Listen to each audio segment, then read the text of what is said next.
ಎರಡೂ ಚುನಾವಣೆನ ನಾವು ಗೆಲ್ತೀವಿ. ದಾವಣಗೆರೆನೂ ನಾವು ಗೆಲ್ತೀವಿ, ಬಾಗಲಕೋಟೆನೂ ನಾವು ಕೊಡ್ಕೊಳ್ತೀವಿ. ಎರಡೂ ಕಡೆ ಒಳ್ಳೆಯ ವಾತಾವರಣ ಇದೆ. ಇವತ್ತು ಹಿಂದೆ ನಡೆದಂಥ ಎಲ್ಲ ಉಪಚುನಾವಣೆಯಲ್ಲೂ ಕೂಡ ನಾವು ಗೆದ್ದಿದ್ದೀವಿ. ಈಗಲೂ ಕೂಡ ನಮ್ಮ ಕಾಂಗ್ರೆಸ್ ಪಕ್ಷ ನಾವು ಅಧಿಕಾರಕ್ಕೆ ಬರೋಕ್ಕಿಂತ ಮುಂಚಿತವಾಗಿ ಏನು ಜನರಿಗೆ ಆಶ್ವಾಸನೆಯನ್ನು ಕೊಟ್ಟಿದ್ವಿ, ಪಂಚ ಗ್ಯಾರಂಟಿಗಳ ಆಶ್ವಾಸನೆಯನ್ನು ಕೊಟ್ಟಿದ್ವಿ. ಆ ಗ್ಯಾರಂಟಿಗಳನ್ನ ಇವತ್ತು ಸಹ ನಾವು ಅಧಿಕಾರಕ್ಕೆ ಬಂದ ಮೇಲೆ ಅವನ್ನ ಅನುಷ್ಠಾನ ಮಾಡೋ ಮೂಲಕ ನಾವು ನುಡಿದಂತೆ ನಡೆದಿದ್ದೀವಿ. ಅದ್ರ ಜೊತೆಗೆ ಅಭಿವೃದ್ಧಿ ಕಾರ್ಯಗಳು ಕೂಡ ಇವತ್ತು ಸಹ ಸಮಾನವಾಗಿ ಇವತ್ತು ಸಹ ಆಗ್ತಾ ಇರುವಂಥದ್ದು. ಹೀಗಾಗಿ ಈ ಎರಡೂ ಚುನಾವಣೆಗಳನ್ನ ನಿಶ್ಚಿತವಾಗಿ ನಾವು ಗೆದ್ದೇ ಗೆಲ್ತೀವಿ. ಅಸಮಾಧಾನ ಏನಾದರೂ ಈಗಂದರೆ ಬಾಗಲಕೋಟೆಯಲ್ಲಿ ಅವ್ರ ಕುಟುಂಬ ಶಮನ ಆಗಿದೆ ಅಂತ ಹೇಳ್ತಿದ್ದಾರೆ. ಒಂದು ಕಡೆ ಇನ್ನೂ ಒಳಗಡೆ ಯಾವುದೂ ಇಲ್ಲ ಅದೆಲ್ಲ ಯಾವುದು ಅದರಲ್ಲಿ ಬಾಗಲಕೋಟಿನಲ್ಲಿ ಮೇಟಿಯವ್ರ ಕುಟುಂಬದಲ್ಲಿ ಯಾವುದೂ ಗೊಂದಲಗಳಿಲ್ಲ. ಅವರೆಲ್ಲರೂ ಕೂಡ ಒಕ್ಕಟ್ಟಿನಿಂದ ಅದು ನಿಮಗೆ ನಾನು ಹೇಳ್ತೇನೆ, ನಾನು ಇದ್ದೆ ಅಲ್ಲಿ ಯಾವುದೂ ಕೂಡ ಅವ್ರ ಮನೆತನದಲ್ಲಿ ಗೊಂದಲಗಳಿಲ್ಲ. ವಿಶೇಷವಾಗಿ ಹೆಣ್ಮಕ್ಳೆಲ್ಲ ಗಂಡು ಮಕ್ಕಳು ಇಬ್ಬರಲ್ಲಿ ಯಾರಿಗಾರು ಕೊಡಿ ಅಂತಿತ್ತು.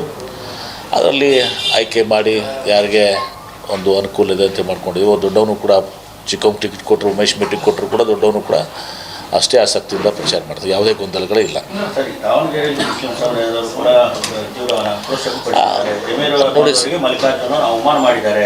ನೋಡಿ, ಈಗ ಅಲ್ಲಿ ನಿಮ್ಮ ಸಾದಿಕ್ ಪೈಲ್ವಾನ್ ಅವರು ಇದು ನಾಮಪತ್ರ ಕೊಟ್ಟಿದ್ರು. ಅವ್ರು ನಾಮಪತ್ರ ವಾಪಸ್ ತಗೊಂಡ್ಬರಲೇ ಸಹಜವಾಗಿ ನೋಡಿ ಎಲ್ಲರಿಗೂ ಕೂಡ ಹಕ್ಕಿದೆ. ಟಿಕೆಟ್ ಕೇಳುವಂಥ ಹಕ್ಕು ಎಲ್ಲರಿಗೂ ಇದೆ. ಅದ್ರಾಗ ವಿಶೇಷವಾಗಿ ಅಲ್ಲಿ ಮುಸ್ಲಿಂ ಬಾಂಧವರು ಸುಮಾರು 60-70 ಸಾವಿರ ವೋಟರ್ಸ್ ಇದ್ದಾರೆ.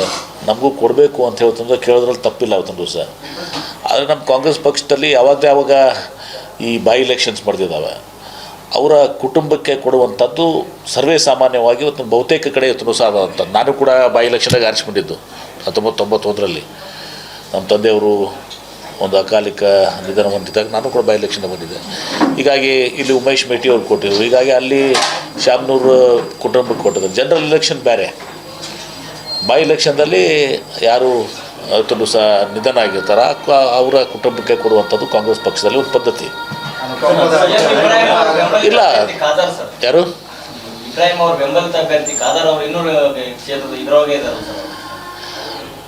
ನಾನು ಇಷ್ಟೇ ಹೇಳ್ತೇನೆ, ಅವರು ಕೂಡ ಬರುವಂಥ ದಿವಸಗಳಲ್ಲಿ ನಮಗೆ ಸಪೋರ್ಟ್ ಮಾಡಬೇಕು. ಆದರೆ ಅದಾಗಿಯೂ ಕೂಡ ನಮಗೆ ಯಾವುದನ್ನು ಕೂಡ ಅದು ವ್ಯತ್ಯಾಸ ಆಗೋದಿಲ್ಲ. ನಾವು ಭಾಳ ದೊಡ್ಡ ಅಂತರದಿಂದ ದಾವಣಗೆರೆಯಲ್ಲಿ ಗೆಲ್ತೇವೆ. ಜಮೀರ್ ಅವರು ಕೂಡ ಚುನಾವಣೆ ಪ್ರಚಾರಕ್ಕೆ ಬರ್ತಾರೆ. ಜಮೀರ್ ಅವರು ಮಲ್ಲಿಕಾರ್ಜುನ್ ಅವರು ನಮ್ಗಿಂತ ಜಾಸ್ತಿ ಅವರಿಬ್ಬರು ಸ್ನೇಹಿತರು ಏನ್ರಿ. ನಿಶ್ಚಿತವಾಗಿಯೂ ಕೂಡ ಜಮೀರ್ ಅವರು ಚುನಾವಣೆ ಪ್ರಚಾರಕ್ಕೆ ಬರ್ತಾರೆ.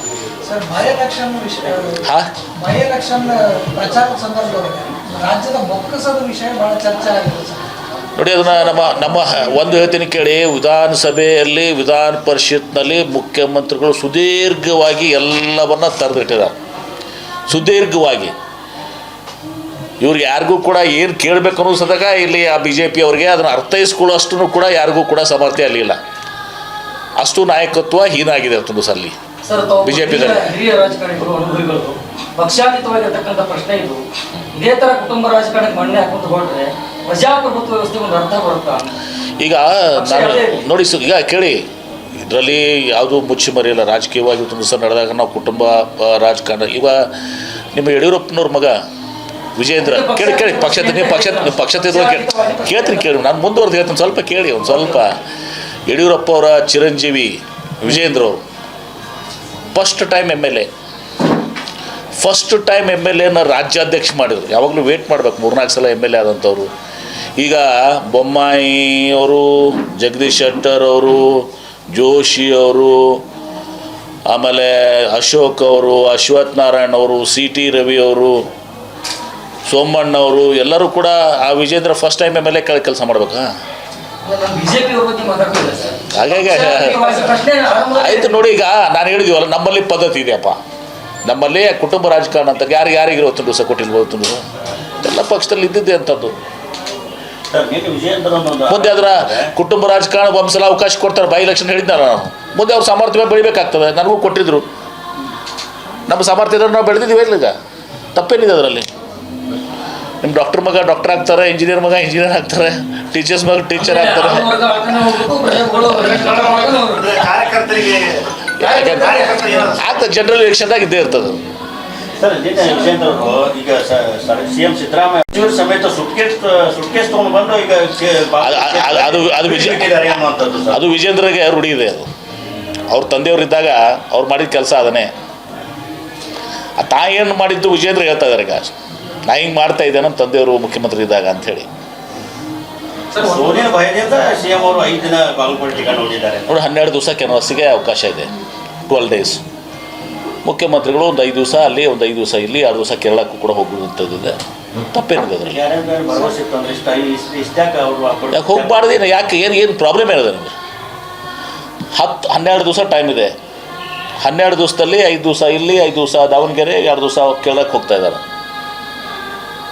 ಬೊಮ್ಮಾಯಿ ಅವರು ಆರೋಪ ಮಾಡ್ತಾರೆ ಟ್ಯಾಕ್ಸ್ ಟೆರರಿಸಂ. ಸಿದ್ದರಾಮಯ್ಯ ಸರ್ಕಾರ ಟ್ಯಾಕ್ಸ್ ಟೆರರಿಸಂ ಮಾಡಾಯಿತು. ವಿವಿಧ ಟ್ಯಾಕ್ಸ್ 60,000 ಕೋಟಿ ಅಷ್ಟು ಟ್ಯಾಕ್ಸ್ ಅನ್ನು ಹಾಕೈತೆ ಅಂತ ಹೇಳಿ ನೋಡಿ. ಬೊಮ್ಮಾಯಿ ಅವ್ರಿಗೆ ಹೇಳಿ ಇವ್ರ ಅವಧಿಯಲ್ಲಿ 1,00,000 ಕೋಟಿ ಕಾಂಟ್ರಾಕ್ಟರ್ಸ್ ಬಿಲ್ಲನ್ನು ಪೆಂಡಿಂಗ್ ಇಟ್ಟು ಹೋದರು. ಮೆಡಿಕಲ್ ಎಜುಕೇಷನ್ದಲ್ಲಿ ಕ್ಯಾಬಿನೆಟ್ನಾಗ ಪರ್ಮಿಷನ್ ತೊಗೊಳ್ಳಾರ್ದೆ ಎನ್ಹಾನ್ಸ್ಮೆಂಟು ಫರ್ದರ್ ವರ್ಕನ್ನು ಅದೇ ಕಾಂಟ್ರಾಕ್ಟರ್ ಕೊಟ್ಟಿರುವಂಥದ್ದು. ಎಷ್ಟೆಲ್ಲ ಮಾಡಿ ಇವತ್ತು ಸಹ ಬೊಮ್ಮಾಯಿ ಸರ್ಕಾರ 1,00,000 ಕೋಟಿ ನಮಗೆ ಭಾರ ಆಗಿರುವಂಥದ್ದು ಪ್ರಮುಖವಾಗಿ ಇವರು. ನಮ್ಗೆ ಗೊತ್ತಿದೆ, ಈಗ ಗೊತ್ತಿರಲೇ ಕೇಳಿದ್ರೆ ಕೊಡ್ರಿ ನಿಮ್ಗೆ ಎಲ್ಲರೂ ಕಡೆ PWDಯಲ್ಲಿ ಎಷ್ಟು ನಿಮ್ಮ ಗದಗ ಜಿಲ್ಲೆಯಲ್ಲಿ ಬಾಕಿ ಇದೆ, ಇರಿಗೇಷನ್ದಲ್ಲಿ ಎಷ್ಟು ಬಾಕಿ ಇದೆ, ಮೆಡಿಕಲ್ ಎಜುಕೇಷನ್ ಎಷ್ಟು ಬಾಕಿ ಇದೆ. ಎಲ್ಲ ಇಲಾಖೆಯಲ್ಲಿ ಸುಮಾರು 1,00,000 ಕೋಟಿಗಿಂತ ಜಾಸ್ತಿ ಪೆಂಡೆನ್ಸಿ. ಅದು ಹಣಕಾಸಿನ ಒದಗಿಸಲಾರದೆ ಇವತ್ತು ದಿವಸ, ಹಣಕಾಸನ್ನು ಒದಗಿಸಲಾರದೆ ಇವತ್ತು ದಿವಸ ಟೆಂಡ್ರಿಗೆ ಕರೆದು ಹೋಗಿದ್ದಾರೆ. PWD, ಇರಿಗೇಷನ್ನು ಎಲ್ಲನೂ ಕೂಡ. ಅದ್ರ ಬಗ್ಗೆ ಮಾತಾಡಂತ ಹೇಳ್ರಿ ಬೊಮ್ಮಾಯಿ ಅವರಿಗೆ. ಸರ್, ಈಗ ಗ್ಯಾಸು ಸಿಲಿಂಡ್ರು ಆಮೇಲೆ HP ಗ್ಯಾಸ್ ಅಭಾವ ಆಗ್ತಾ ಇದೆ. ಅದಕ್ಕೆ ಮೋದಿಯವರು ಹೇಳಿ, ಅದಕ್ಕೆ ಮೋದಿಯವರು ಸಹ ಅದು ಕೊಟ್ಟಿದ್ದಾರಲ್ಲ ಅವರು ಒಂದು. ಅಲ್ಲ, ಮೋದಿಯವರು ಒಂದು ಏನೋ ಕಂಡು ಹಿಡಿದಿದ್ದಾರಲ್ಲ, ಚರಂಡಿಯಲ್ಲಿ ಒಂದು ಪೈಪ್ ಹಾಕಿ ಟ್ಯಾಪ್ ಮಾಡ್ತಿದ್ದಾರಲ್ಲ, ಆ ಪರಿಸ್ಥಿತಿಗೆ ಹೋಗಿ ಅಂತ ಮಾಡೋಣ ಅಂತ. 12 ವರ್ಷ ಗೊತ್ತಲ್ವ ನಿಮ್ಗೆ? ಗೊತ್ತೈತಲ್ಲ ಮೋದಿಯವ್ರದ್ದು? ಹಾಂ, ವೈರಲ್ ಆಗಿದೆ. ಏನು ಹೇಳ ವೈರಲ್ ಆಗಿಲ್ಲ, ಅವ್ರು ಹೇಳಿದ್ದೆ, ಅದು ಅವ್ರೇನು ಸುಳ್ಳಿದೆ. ಅದು ನಮ್ಮ ಚರಂಡಿಯಲ್ಲಿ ಪೈಪ್ ಹಾಕಿ, ನಮ್ಮ ಕಡೆ ಗಟ್ರ ಅಂತೀವಿ, ನೀವೆಲ್ಲ ಅಂತೀರಿ ಗೊತ್ತಿಲ್ಲ ನಮ್ಗೆ. ನೀವು ಗಟ್ರ ಅಂತೀರಿ. ಹಾಂ, ಮತ್ತು ಗದಗನಾಗೂ ಬೇರೆ ಭಾಷೆ ಇರೋಂಗಿಲ್ಲ. ಹಾಕಿ ಪೈಪ್ ಹಾಕೀಗ ನೋಡಿ, ಭಾರತ ದೇಶದ ನಮ್ಮದು ಒಂದು ಫಾರಿನ್ ಪಾಲಿಸಿ, ವಿದೇಶಾಂಗ ನೀತಿ ಇದೆ. ಇವತ್ತು ಅಲ್ಲಿ ನಿಮ್ಮ ಯಾಸಿರ್ ಅರಾಫತ್ ಇದ್ದಾಗ ಪ್ಯಾಲೆಸ್ತೈನಲ್ಲಿ ಒಂದು right from Jawaharlal Nehru to including Vajpayee, including Atal Bihari Vajpayee ಅವರು ಸ್ಟಾಲ್ವರ್ಟ್. ವಾಜಪೇಯಿ ಅವರು ಒಂದು ವಿದೇಶಾಂಗ ನೀತಿ ಇದೆ. ಇರಾನ್ ಇವತ್ತು ದಿವಸ ನಮ್ಮ ಮಿತ್ರ ರಾಷ್ಟ್ರ, ಅದು ನಮ್ಮ ವಿದೇಶಾಂಗ ನೀತಿ ಭಾಗ. ಇದು ಕೇವಲ ಕಾಂಗ್ರೆಸ್ ಅಷ್ಟೇ ಅಲ್ಲ, ಯಾರ್ಯಾರು ಹಿಂದೆ ಪ್ರಧಾನಮಂತ್ರಿಗಳು ಆಗಿದ್ದಾರೆ ಎಲ್ಲರೂ ಮಾಡ್ಕೊಂಡು. ಈಗ ನರೇಂದ್ರ ಮೋದಿಯವರು ಬಂದಾಗ ಇವ್ರದ್ದು, ರಾಹುಲ್ ಗಾಂಧಿ ಅವರು ಹೇಳಿದಾಗ ಇವ್ರದೇ ಒಂದು ವಿದೇಶಾಂಗ, ನರೇಂದ್ರ ಮೋದಿಯವರ ವಿದೇಶಾಂಗ ನೀತಿ, ಭಾರತ ದೇಶದ ವಿದೇಶಾಂಗ ನೀತಿ ಅಲ್ಲ ಅದು. ಇವ್ರೇನು ಮಾಡಿದರು? ಇಸ್ರೇಲ್ಗೆ ಹೋದರು. ಇಸ್ರೇಲ್ ಏನದು ಫಾದರ್ ಆಫ್ ದ ವರ್ಲ್ಡ್ ಅಂತ ಹೇಳಿದ್ರು, ಏನೋ ಹೇಳಿದ್ರು ಓಷ. ಹಾಂ, ಫಾದರ್ ಆಫ್ ದ ಅಲ್ಲಿನ ಫಾದರ್ ಲ್ಯಾಂಡ್ ಅಂತ ಹೇಳಿದ್ರು. Father land of the world ಅಂತ ಹೇಳಿದರು. India mother land correct. ವಾಪಸ್ ಬಂದರೂ ಯುದ್ಧ ಆಯಿತು, ಪ್ರಾರಂಭ ಆಯಿತು ಇಸ್ರೇಲ್ ಬಂದಾಗ. ಇವತ್ತು ಇರಾನ್ ಏನಾದರೂ ನಮ್ಮ ಮೇಲೆ ಇವ್ರು ಮಾಡಿದಂಥ ಎಡವಟ್ಟಿಗೆ, ಇವರು ವಿದೇಶಾಂಗ ನೀತಿಯಲ್ಲಿ ಮಾಡಿದಂಥ ಎಡವಟ್ಟಿಗೆ ನಮ್ಮ ಮೇಲೆ ಅವ್ರೇನಾದರೂ ಅದು ಕೋಪ ಮಾಡ್ಕೊಂಡಿದ್ರ, ಇವತ್ತು ನಮ್ಮ ಪರಿಸ್ಥಿತಿ ಏನಾಗ್ತಿತ್ತು? ಇವತ್ತು ಹರ್ಮುಜ್ ಇದರಲ್ಲಿ ನಮ್ಮ ಶಿಪ್ಸನ್ನು ಬಿಡ್ತಾ ಇದ್ದಾರಲ್ಲ ಅವ್ರು ಈಗೂ ಕೂಡ ಇರಾನ್ ಏನು ಹೇಳ್ತಾ ಇದ್ದಾರೆ? ಏನದ ಭಾರತ ನಮ್ಮ ಮಿತ್ರ ರಾಷ್ಟ್ರ ಅಂತ ಹೇಳ್ತಾರೆ.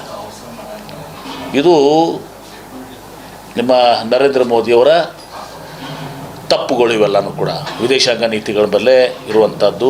ನಮ್ಮ ದೇಶ ಯಾವ ಕಡೆ ಹಿಂದಿನಿಂದ ಬಂದಿದೆ ಅದನ್ನು ಬಿಟ್ಟು ಏನೋ ಮಾಡ್ಕೊಂಡು ಹೋಗಿ ಈಗ ಇರಾನ್ದವ್ರು ಅದನ್ನು ಮನಸ್ಸಿನಾಗ ಇಟ್ಕೊಳ್ಳಿಲ್ಲ. ಮನಸ್ಸಿನಾಗ ಇಟ್ಕೊಂಡ ಪರಿಸ್ಥಿತಿ ಏನಾಕಿತ್ತು?